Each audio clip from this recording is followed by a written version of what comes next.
It's something that causes a domino effect and really adds to the gridlock in our city. We've all seen it before. Drivers stuck in the middle of the intersection, blocking oncoming traffic from getting through. We're live at Spadina in Fort York, and this is a hot spot for box blocking in Toronto. If you stood here for an hour during rush hour, you would see it over and over and over again. Now, the city's plan to crack down on this bad behavior is to hike fines by hundreds of dollars. It gets annoying very, very quickly, for sure, especially when you're doing it on the daily basis, for sure. Yeah, do you see it a lot in Toronto? 100%, every day. Within minutes at the corner of Jarvis and Front Streets, our cameras captured the issue in real time. A driver trapped in the intersection blocking traffic. It's frustrating. Nobody likes to be sitting in the middle of an intersection. Are you guilty of blocking the intersection once in a while? I try not to be, but I think we all do it here and there.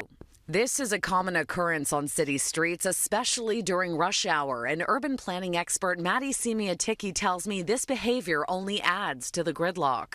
We know that our roads are packed. We know that people are frustrated. And when the intersections get jammed up with people trying to squeeze through on an amber going into a red light, it just gums up the entire intersection. And this can cause traffic backlogs in streets that are already congested and overcrowded. It's kind of dangerous for pedestrians and cyclists all caught up in all that intersection chaos. People having to dodge around cars that are in the intersection and weave in and out, often move into moving traffic. This is an issue that does need to be addressed. Deputy Mayor Jennifer McKelvey brought this concern to City Council last week, saying tying up oncoming traffic is one of the most inconsiderate things a driver can do.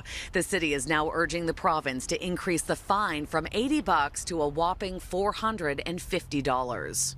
You think that that's sticker shock enough to make drivers, think twice and maybe, be a little more patient when trying to get through intersections?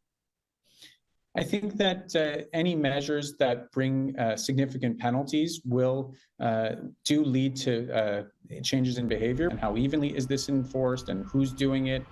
So there are all sorts of issues at play here. Toronto police tell me last year 102 drivers were ticketed for blocking intersections, and while a crackdown can be part of the solution, Simiatiki tells me tackling the root cause is the only way to get traffic in Toronto under control. We haven't kept pace with public transit investment over the years, and so we're in a real pinch. We need to ensure that people have better options for public transit. We've seen I think it was this week, transit fares went up and service got cut.